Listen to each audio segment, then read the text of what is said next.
interesting to see if I can manage to articulate any coherent thoughts for this entire video, or if I'm just going to be screaming the entire time.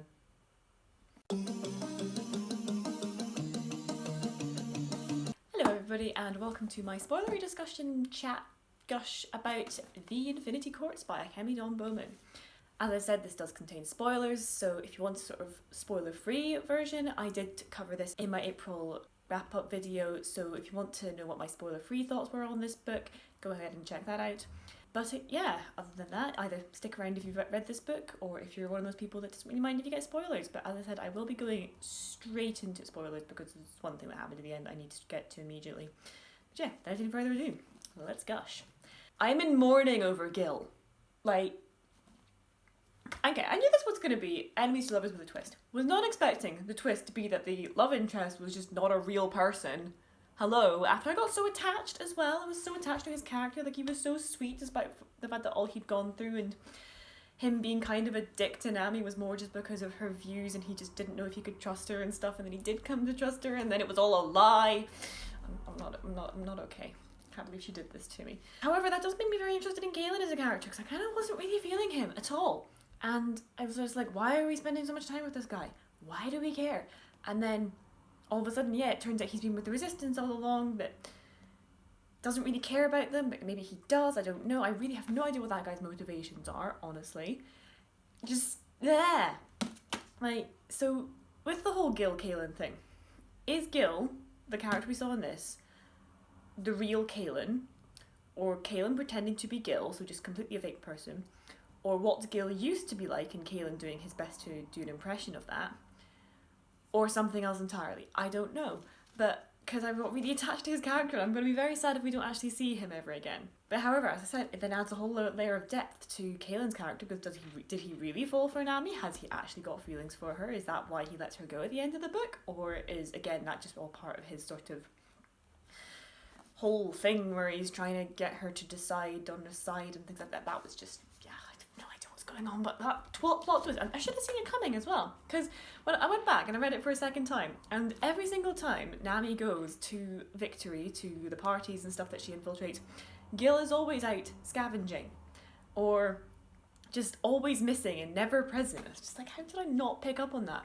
And they even say something like about how he changed after he got back from war, which was quite an interesting sort of little nod to the fact that, yeah, it's because it's not Gil anymore.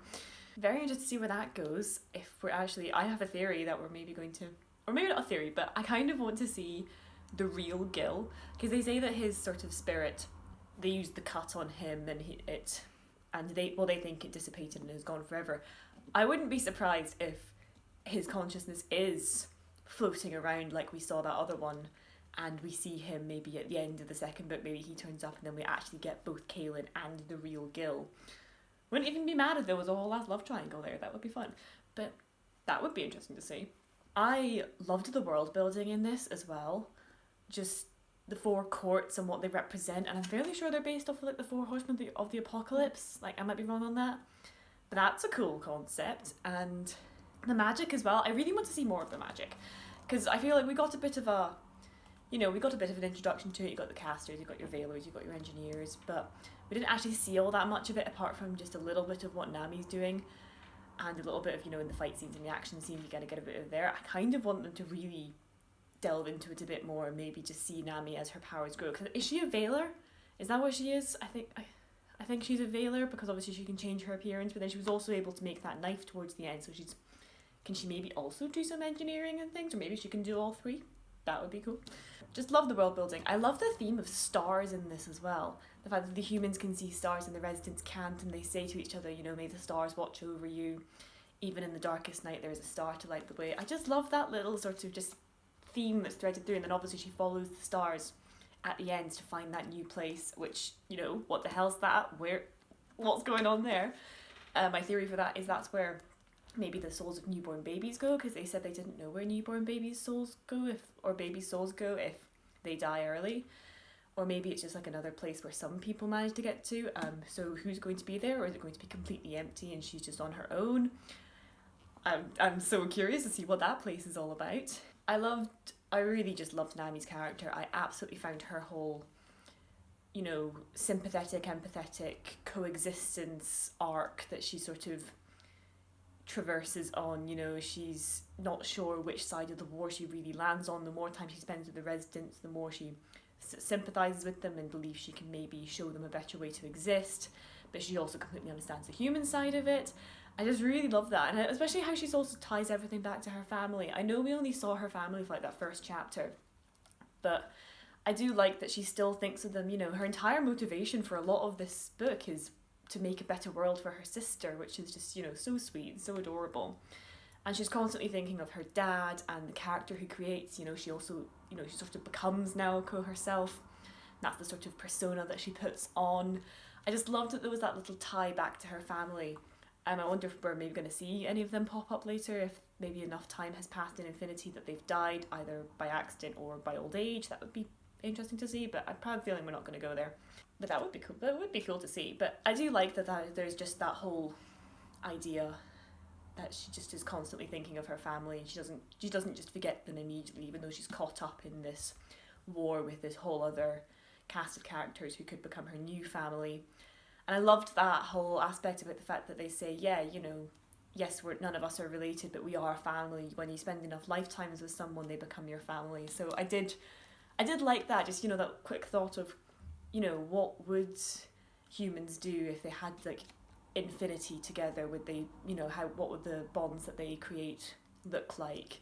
So it was nice seeing stuff like that, like how Annika and Shura are sort of adopted mum and daughter.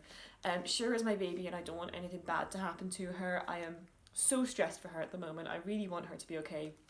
But I also want to see more of her, because I feel like, you know, Annika and Theo and Shura and Young as well, we didn't actually spend all that much time with them. They sort of had their place in their story. So, you know, there's 2 more books to come. I'm really interested to see where their stories go.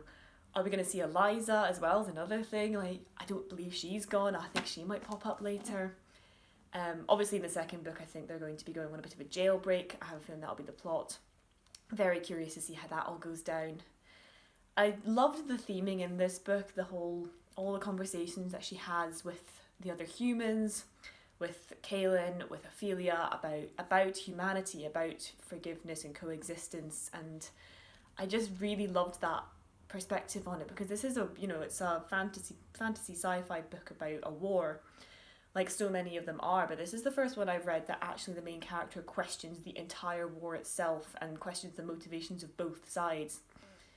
You know, her entire point is about how committing one genocide or another is just as bad, and her whole idea about the chance to forgive, the chance to try, that whole conversation she has with Ophelia about her murderer, and she says, I don't know if I would forgive him, but I would want the chance to try. And that whole idea about free will and choices and stuff is just such an incredible theme that is just woven throughout the story, whether that be in Nami and her choice that she basically has this entire book as to whether to side with the humans or to continue down this path of trying to find a bridge on the other side with the residents, or just, you know, the slightly more obvious one about the humans who take the pill and don't have their free will anymore, trying to wake up.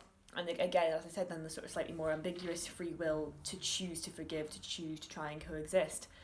I just really like that whole idea. I thought it was very fascinating to see in a science fiction fantasy book, because I've personally not really come across that many books that sort of criticise war in that way as much as this character does. I have a feeling that whole thing of the cut where the human consciousnesses are sort of floating around, I'm curious to see where that goes and what that actually is and what consequences that has, and whether there's going to be a thing about trying to get those consciousness back into their bodies. If there's going to be a plot line there, that would be cool to see. Yeah, I'm in mourning over Gil. I just loved his character so much. I mean, Akemi Dawn Bowman's books, I always fall a little for the love interest. She always writes the love interest so well, and that was no different here. So when he turned out to not be a real person, I was just sort of like, no, because I liked him. But as I said, very curious to see what that means from Kaylin's point of view. I want to see if we see any more of the other 3 princes, because we kind of got a little bit of them, mostly from Ettore, or Etor, who is the Prince of War. We got a little bit of his character, but again, not really he sort of was a bit two-dimensional, kind of the almost evil brother that wants more than what he has. So it'll be interesting to see if we actually see any more of the other princes and what their role in the story is. And Ophelia as well, fascinating character, fascinating villain. Very, very curious to see more of her, definitely. As I said, just great theming. I love her writing as well. It's just something so easy to read about her writing, and it's so magical as well. When I read Harley in the Sky, which is a contemporary, and it was, you know, the last contemporary she released before this came out, it felt so magical. So the fact that that sort of transferred into a story that actually then has magic in it, I really liked that, and I think it just works so well.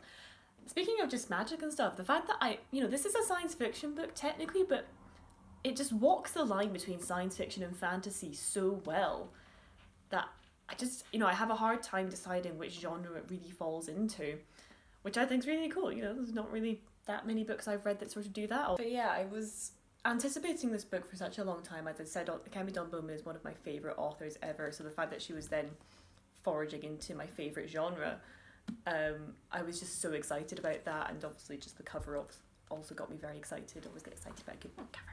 And then somehow it not only met my expectations but exceeded them past what I could have expected. So I'm just so excited for the rest of this series and to see what she does going forward and how Nami, our character, is going to be traversing this war with her sympathetic, empathetic views for both sides. I think it's just such a fascinating idea that I've personally not seen done all that much before. But yeah, thank you very much for watching. If you've read the book, tell me what you think of it yourself. Do you agree with anything I've said? What were your favourite parts? And who were your favourite characters? Do you have any theories going forward? And have you read any other books that you think give similar vibes that I might be interested in reading? But thank you very much for watching, and I hope to see you next time.